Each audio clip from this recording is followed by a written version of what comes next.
Motion in your step. Motivation in your heart. Hello, and welcome to today's Motion and Motivation podcast. We've put together a study guide for everyone. If you need it, you can grab it from the video description. Welcome back, everybody, for another deep dive. Yeah. And today we are talking about habits. Habits. We are going to be looking at Charles Duhigg's book, The Power of Habit, which is kind of this seminal text on understanding how habits work and how we can use that knowledge to better our lives. To better our lives, to break bad habits, to make good habits stick. Right, and he actually starts the book off with this really interesting story about a woman named Lisa Allen, who kind of had this moment of total transformation in her life. She went from struggling with addiction, debt, instability, all these things just felt out of control. And she quit smoking. She got out of debt. She lost weight. She turned her whole life around. Oh, that's amazing. And researchers were actually able to study her brain during this transformation to kind of see what was happening neurologically as she was making these changes. I see. And what they discovered was so fascinating. What was it? So basically, her old habits weren't gone. Like the neural pathways were still there. But new, healthier habits had basically taken over. So it's like they were overridden. Exactly. Well, that's really interesting. So the potential for change is always there. Right. Without really being aware of those cues. And he uses this really interesting example to illustrate this habit loop. He talks about this man named Eugene Pauly. Who had amnesia. So he couldn't remember basic facts about his life. But he could still form new habits. Really? So he would walk the same route every day, even though he couldn't consciously remember where he was going. Wow, so his habits were still intact. Exactly. And it turns out that the part of his brain that controls habits, which is called the basal ganglia, was still perfectly intact. Oh, wow. So even without his memories, his habits were still running the show. Exactly. It's almost like our brains are constantly seeking ways to conserve effort. That makes sense. Right. So the basal ganglia takes these actions that we repeat frequently and turns them into these automatic routines. So we don't have to think about them. So like our brain is trying to be efficient. Exactly. But that means that both good and bad habits are deeply ingrained. They're always kind of lurking there, waiting for the right cues and rewards to reemerge. So like even if we break a bad habit, it could still come back. Absolutely. Which is kind of a scary thought. Yeah, that is a little scary. But it also means that if we can understand this habit loop, we can change it. We can identify our cues, figure out what rewards we're really seeking, and then insert new routines that serve us better. I like that. It's really empowering. It is empowering. So let's talk about rewards for a second. This is where it gets really interesting when we start to see how companies exploit this whole habit loop to get us to buy their products. Duhigg uses this great example of Claude Hopkins, who was this ad man in the early 1900s. And he basically made Pepsodent toothpaste. A household name. Oh, wow. And the way he did it was by understanding the power of this habit loop. So he found a cue, which was this feeling of tooth film. And he linked it to a very clear reward, which was pearly white teeth. But think about it. Tooth film was always there. Right? People just weren't obsessed with it until Hopkins came along. And made it a problem that needed solving. So he created a craving that people didn't even know they had. And today, companies are even more sophisticated. Oh, I bet. They're using data and algorithms to track our every purchase to try to predict and manipulate our buying habits. It's both fascinating and a little unsettling. It really is. Like, Duhigg uses this example of Target figuring out who was pregnant based on their shopping patterns. Like they were able to identify these pregnant shoppers and then send them targeted coupons.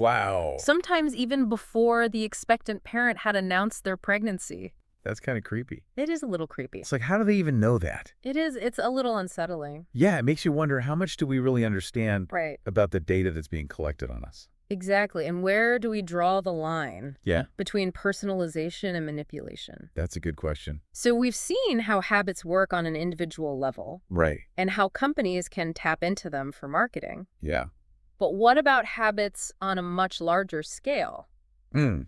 Duhigg actually argues that they can drive social movement. The social movement. He uses the Montgomery bus boycott as a really powerful example. Oh, wow, that's a great example. Right. So we all know Rosa Parks' story. Right. But Duhigg goes deeper Yeah. and shows how social habits played a crucial role I see. in the boycott's success. So it wasn't just about her one act of defiance. Exactly. It wasn't just about this one individual. It was about this whole community coming together. Yeah. And these social habits that kind of propelled the movement forward. Interesting. So, like, what kind of social habits? Well, one thing he talks about is Yeah. the importance of strong social ties within the community. Okay, strong social ties. So people were willing to take risks Well, because they were standing up for each other. Right, they had each other's back. They had their friends, their family, their neighbors. Yeah. But then as the boycott went on, something really interesting happened. What was that?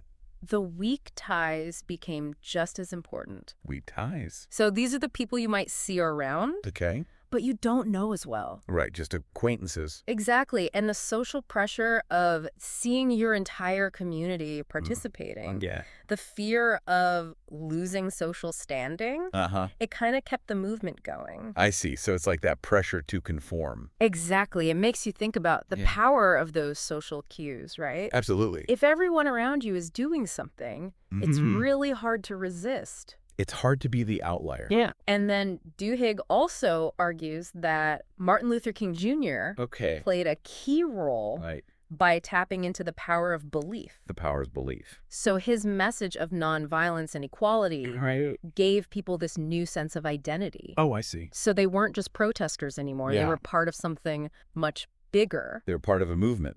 Exactly. So you have this interplay of social pressure, Right. this shared sense of identity, Yeah. and then the individual choice to act. Right. It's really complex. It is complex. And that complexity kind of leads us to this next question, which Right. is, how much control do we actually have over our habits Right. when they lead to unintended consequences? Unintended consequence. That's a good question. Right. And Duhigg explores this through two contrasting cases. Okay. The first is Brian Thomas, Okay. who tragically killed his wife while sleepwalking. Oh, wow.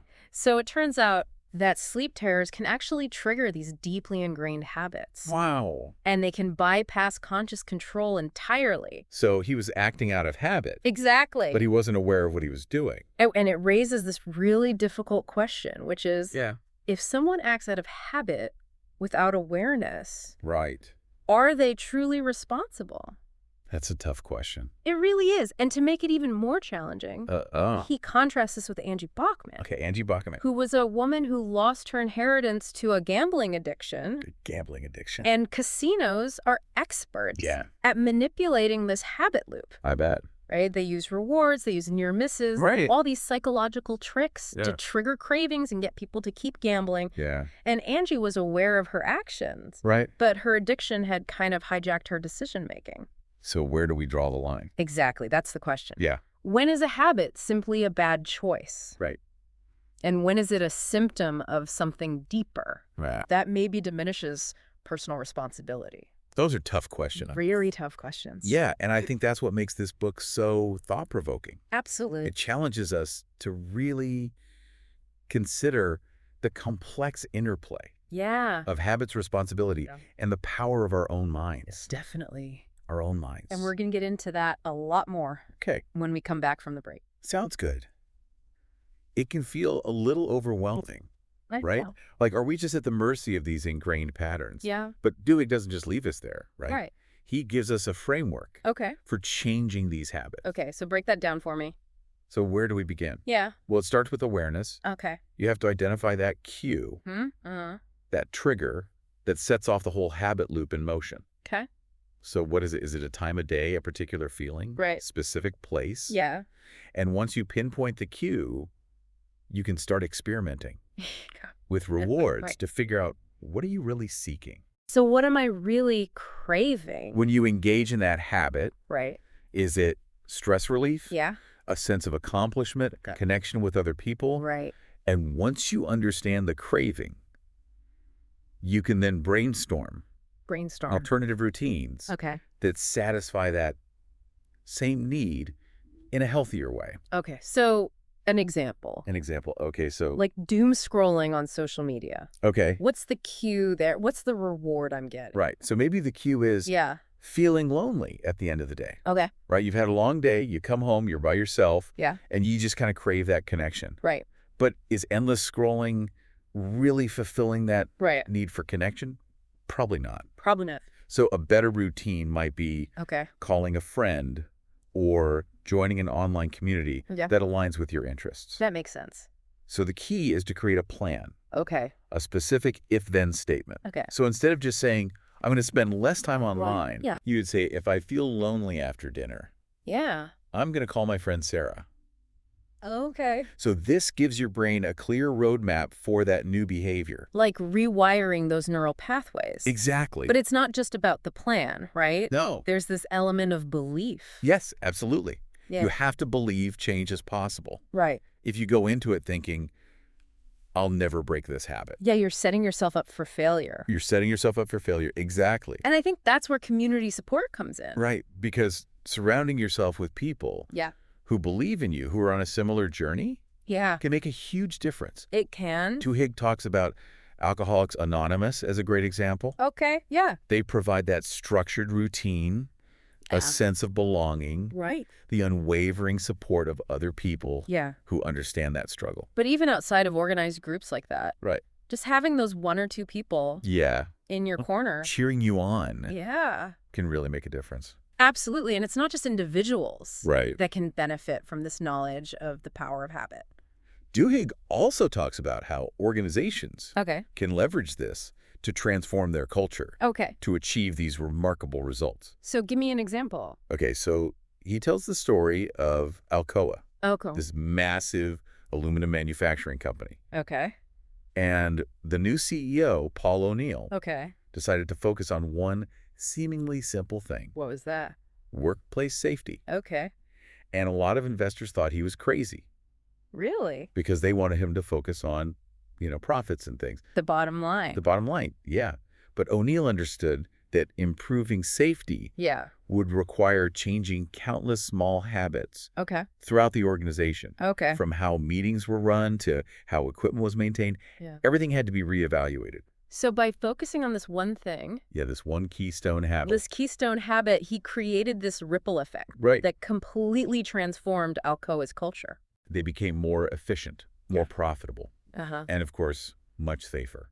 It's amazing how those small things can have such a big impact. Yeah, it makes you wonder, what are the keystone habits in your own life, in your work? Yeah. What small changes could you make that could have a disproportionate impact? Yeah. And then there's this whole other element of willpower. Willpower. Which comes up a lot when we talk about habits. Right. Is it something we're born with? Yeah. Can we actually develop it? Right. And Duhigg shares some interesting research that suggests that willpower is like a muscle.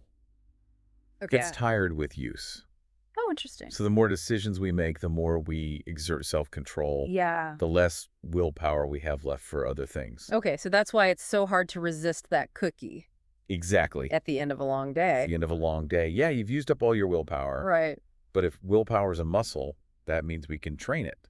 Right? Just like we build physical strength. Through exercise. Through exercise, we can build mental strength. Okay. Through practice. I like that. And Duhigg highlights how Starbucks actually uses this. Oh, really? In their employee training program. Okay. They teach their employees how to anticipate difficult situations. Oh, okay. How to manage their emotions. Right. How to make choices that align with their goals. Okay. Even when things get tough. Even when things get tough. And what's fascinating is that simply believing you can improve your willpower actually makes a difference. So it's like a self-fulfilling prophecy. It's like a self-fulfilling prophecy. If you believe you can change, you're more likely to put in the effort. Exactly. Duhigg also uses this powerful case study to illustrate how habits, responsibility, and willpower can all come together on this large scale. Okay, what is it? The story of the London Underground. The London Underground, okay. And how they transformed their safety culture after this devastating fire.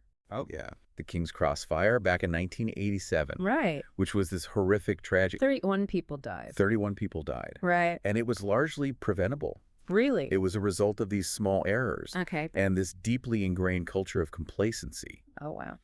The Underground had this very rigid organizational structure. Okay. With this lack of communication between departments. So nobody felt responsible. Exactly. Everyone was so focused on their own little tasks that they missed the bigger picture. Yeah, it's a classic example of how organizational habits can have these unintended and sometimes disastrous consequences. Exactly. But here's the amazing thing. Okay. Instead of trying to sweep this tragedy under the rug, they used it as this catalyst for change. Oh, wow. They completely overhauled their safety protocols, implemented new training programs, and empowered employees to speak up about potential risks. That's great. But perhaps the most important change was this new culture of accountability. Where everyone felt responsible for keeping the underground safe. So they shifted the culture. They shifted the culture. Wow. It's really remarkable. It is remarkable. How this crisis triggered this shift in their habits that led to this profound transformation. It shows that even deeply ingrained cultural norms can be changed. If there's a strong enough impetus and the willingness to learn from mistakes. Wow. From personal transformation to marketing and social movements to like organizational overhauls. It's a lot. We've covered a lot of ground with this book. We have. It's amazing how these little everyday actions can have this huge impact on our lives. Yeah, and what's so impressive about Duhigg is how he connects all these insights from psychology, neuroscience, sociology, business. It's really interesting. It's not just a self-help book. No. It's this deep exploration of what shapes our behavior. I've had several aha moments reading this book. It's one thing to know habits exist. Yeah. But to understand how they work, how those neural pathways are formed and reinforced, it's eye-opening. It is. If we were to kind of boil everything down to a few key takeaways, what would you say are the most important things Now remember about the power of habit? Okay, well, first and foremost, habits are powerful. Okay. But they're not destiny. Okay. We're not stuck with the habits we have. We can change them. Yeah. Even those deeply ingrained patterns that feel impossible to break. You know, your brain is capable of incredible change. It is. And understanding the habit loop is the first step to taking control. So identify that cue.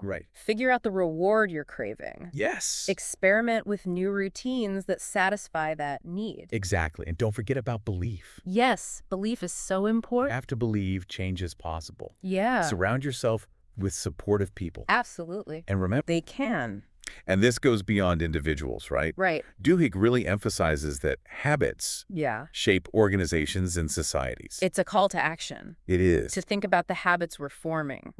Are we being intentional? Exactly. Are we letting them control us?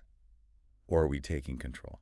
That's a great point to end on. It is. So as you go about your day, your week, take a moment to reflect. Reflect on your habits. What habits are serving you well?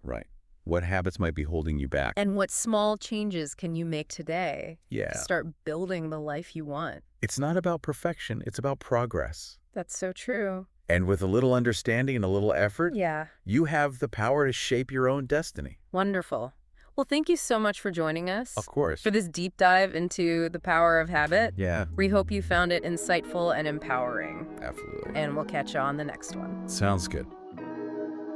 If you enjoyed this video, don't forget to hit the like button and subscribe.